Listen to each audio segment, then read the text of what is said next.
Go. To meet you again, guys. I'm Jesse Orris. What I don't know is that I'm from Bay City, born and raised.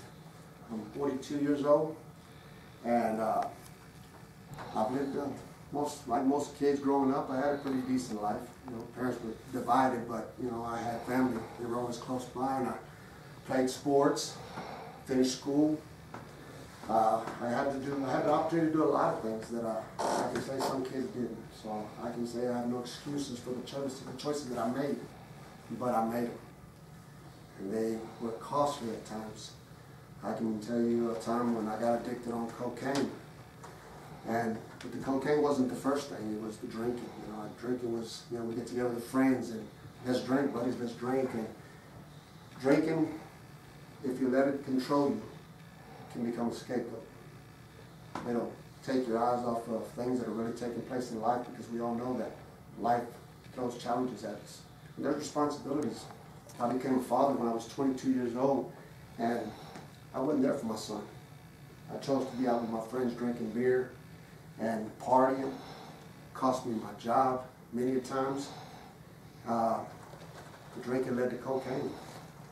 And I can tell you, cocaine almost took my life one night. I always told people that cocaine was going to be the way I would go out in this life. It was my choice. It's because that's how much I enjoyed it at that time.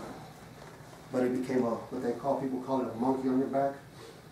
When I started looking at what it cost me, but I couldn't shake it. I couldn't shake it. And the more I did it, the more I wanted it. And then the worst thing that ever got involved with it was when women got involved. But I'm going to tell you what, women and drugs, it's the end of you. It will destroy your life. It will separate you from your family.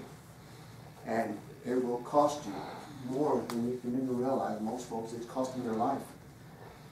And then from cocaine, led to crack cocaine.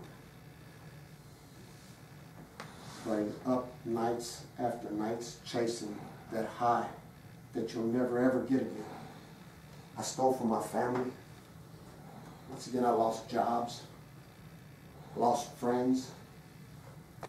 Most of the friends that I lost are those that, when I had money, were there. Truth be told, those weren't friends. Those weren't the kind of friends I needed. I needed friends that were going to pull me away from that drug life, pull me away from the alcohol, pull me from the way of stealing from family, from friends, or from anybody that I could, just to get that dollar, to get that next rock, that next cocaine, that next line, that next rock. And I was blinded. I was blind from the fact that this wasn't the way I was created to be. This isn't the life that God intended for me to have, nor my family for that matter, because none of my uncles, none of my aunts, none of my sisters, my father, my mother, none of them were drug addicts. So I had no one else to blame.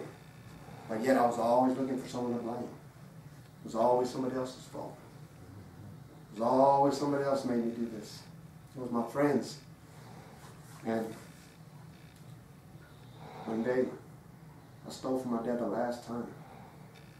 I stole from him. I had his truck, and I was supposed to go pick him up from work after he got off. Because at that time, I done lost everything. I didn't have my own place to live. I didn't have my own vehicle.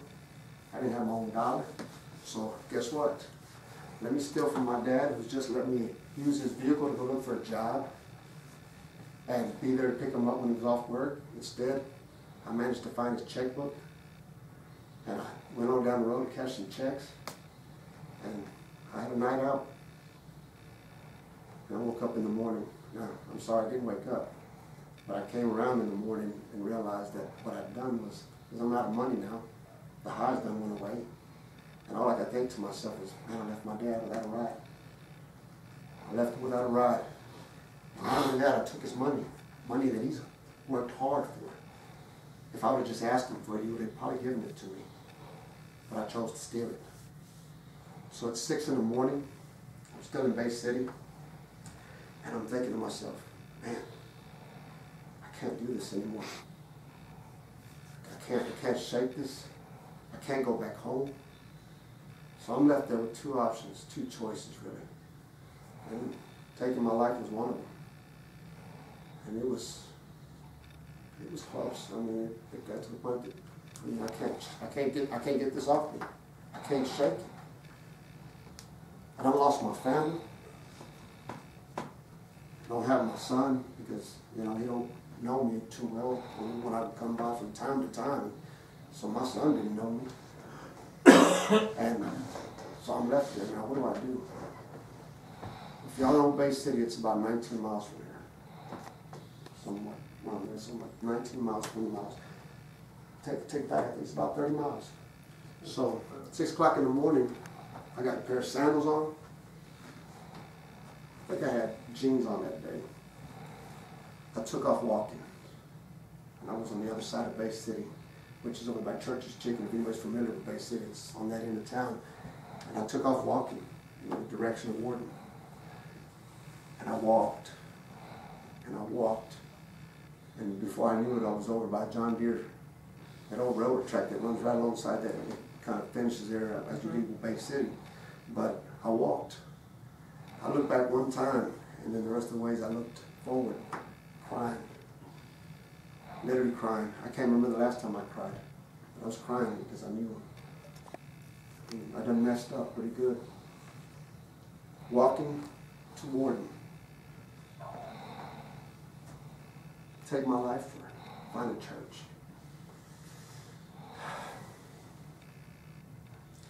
I'd known about Jesus.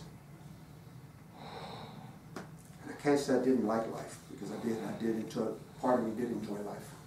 Because that other part of me that hated myself, and everything that I seen in life was ugly.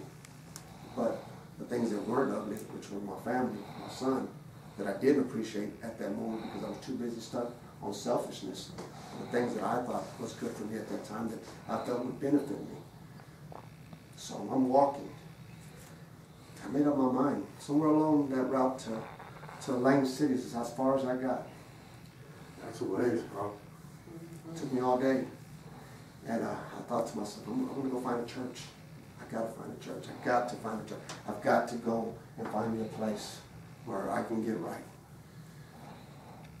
My testimony to most folks when I get to, as I'm getting to Lane City, but while I'm walking, I'm thinking, you know, life, like cars, has many mechanics.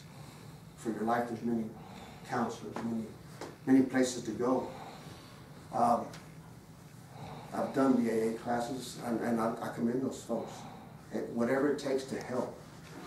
My life, I had many people try to help me fix it. And I looked at my life like a Chevrolet. I say Chevrolet because that's what I prefer to drive. So I'm sorry to our Ford lovers. But Chevrolet, I look at it, when that truck breaks down, when that car breaks down, there's many mechanics that can work on that vehicle. Many mechanics. But the truth be told, that the only person that's really going to know that car inside and out is the person or the people that invented that car. And the only person that was going to know Jesse inside and out was the person that created me. And that was God. And I found out in the Bible, because it's in His Word, that He knew me from the beginning. He knew me in my mother's womb. So He'd already started to mold me, make me as He wanted me to be, as He wanted me to be. But somewhere along that way, along that life where when I came from my mother, I decided to take a different path. I decided to put things in my life that I felt needed to be there. So who was going to help me get that out of there? God. So as I'm walking, and I finally get to Lane City. It's been a long day. I've been kicked off this private road and cut back across the field to get back on that private road because I didn't want nobody to see me, because I'd been up all night. I'd been up the day before, and I hadn't slept, and I was probably the worst looking person in the world. Hadn't shaved, hadn't bathed, so I was trying my best to hide from everyone. So I got back on that old private road, and I kept on walking. And them sandals just didn't do me any good. I tell you, my feet were killing me. And as I got closer to Lane City, by the time I got picked up, I was probably about a mile out. But before then, I couldn't walk. I was having to literally stop every 10, 20 steps. I had to literally find myself a place to sit down. I couldn't walk no more. So I get someone finally sees me walking down the road, has a little compassion on me, and feels for me, and just says, "Hey, where are you going?" I said, "Well, I need to ride up to that store if you don't mind." I wish I'd asked for the ride to Wharton. I would have got here a little quicker, but I just took the ride to Lane City. And so I get to Lane City. I got to that store, and thirsty. I'll tell you, I can't tell how thirsty I was. I must have stopped off and drank I don't know how many well waters along the way, but I was thirsty. I needed something sweet. And so I borrowed a couple of dollars off a person there at the store and told him I'll pay you back when I get a chance. So they gave me a couple of dollars and got me something to drink, and off I went where I was going and how I was going to get there, which was Wharton. How I was going to get there, I didn't know. So it was getting close to dark, and I'm walking, trying to find someone to give me a ride, and nobody would bring me to Wharton. So it got nighttime, it got cold, it was raining. That old pom-pom factory, I don't know if y'all know it, guys, but I parked myself behind there, behind some units they had back there, and that's where I slept. It was Saturday night. Got up, and it was Sunday morning. I remember walking over to an old church, Baptist church. And where's that? Sir, you know where's that? I used to go there. Yeah. Well, I go over there, and I hear all the worshiping going there. Of course, I didn't go inside. I really wanted to talk to somebody, see if I could find somebody to give me a ride to Wharton. And so I waited, and they're worshiping and having a good time. And finally, somebody walks outside, and I asked to speak to somebody that could help me, who could get me up to Wharton. So the pastor walks out, and of course, he comes to hand me $10, and I'm like, I don't need $10. I need a ride to Wharton if y'all can find me anybody. Well, needless to say, they decided to call the officers, call the cops, which, believe it or not, for being a crackhead, addicted to cocaine, a drunk, I hadn't broken any laws other than those. Other than stealing. You know, now my dad had decided to file charges, and that'd been a different story. But beyond that, you know, I wouldn't have to worry about anything. So when they got there, I gave them my license, no problem. And they said, "Well, we're here to take you back to Bay City." Can't go back to Bay City. What do you mean you can't go on? I got to get to Wharton. Well, the Wharton ordinances aren't like they are here in Lake City. You get caught there on city property, they'll lock you up. I said, "Well, I got to get to Wharton. I got to get there." Well, finally talked him into it, and of course I had those $10 the pastor gave me. He sent me on my way, and I got off to Diamond S is where they dropped me off. And I'll tell you right now, guys, I was hungry. That was probably the best burger I'd ever eaten. And let me tell you about a gentleman that I met that day. And God will bring people into your lives. And God will show you things. Will show you compassion. Will show you love through people. And while I was sitting there, I was making a phone call. And I got to speak to a lady who ran a recovery center at the time. It was Broken Chains Ministry. And we talked for a minute, and it wasn't too long after a while. This man showed up. John Williams. Amen. Took me in, talked to me for a while. And, you know, a lot of times we just need to talk. We just need somebody to listen to us. And that day, I really needed somebody to listen. And John showed me compassion. He showed me all the characters of what Christ is. And I thank God for John. I do. I think we are blessed to be in this place. Because when I got here, this place wasn't available yet. But John, the heart that he has to help people, his desire to see their lives transformed by Christ, is what kept him pushing forward to see this place succeed. And so, with that being said, I thank God for John. John took me down to Walmart, put me on a pair of shoes, some clothes, and out to that Broken Chains Ministry I headed. And it was, to me, a life-changing experience, because I thank God for people like John, like Annette, because when people doubted my life-changing, that it could change, when people doubted that I would ever be a good person, ever doubt that I would change, period, they didn't. They didn't doubt one bit. They took me in, and they took me in. John looked after me from time to time, checked up on me. I'd see him from time to time because I was working next door. But God will surround you with people. He will put people in your life. And when you accept that it's God doing this work, that it's God here and manifesting himself through others, your life can change. My life has changed. It's been 6 years. I don't crave cocaine. I don't crave crack. I don't crave alcohol. You know what I crave? I crave this opportunity like this chance to be able to come tell y'all my story, to tell you what Jesus did. When John asked me if I would do this, you don't know how much excitement it brought to me. See, for me, to live as a Christian, many people, I can't speak for anybody, but myself I can speak for. I thought Christianity or church life was boring. But when Jesus put in a new song in me, buddy, my step changed. My life changed. Everything about me changed. My demeanor, the way I looked at things. When I woke up in the morning, and today when I wake up in the morning, when I look outside, it is like the Bible says. When God looked at it, what did he say? It was great. This is the way it should be. And that's how I look at it. It is as it should be. God created this world and it's beautiful. Yes, there's ugly things in it. But, you know, the truth is, I've been called, you've been called to go tell your story. Because a lot of people have yet to come to that place like y'all have. Chosen to be here and look for change. And there is change. It's in Jesus. Salvation in Jesus. And had it not been for, I go back to John, I'll keep going back to John because he was one of the first guys that was in my life. Had it not been for him to give me that opportunity to look at me and say, I'll help you. And I'll tell him where I'd be at today. So, do I get excited when I get a chance to tell people about Jesus?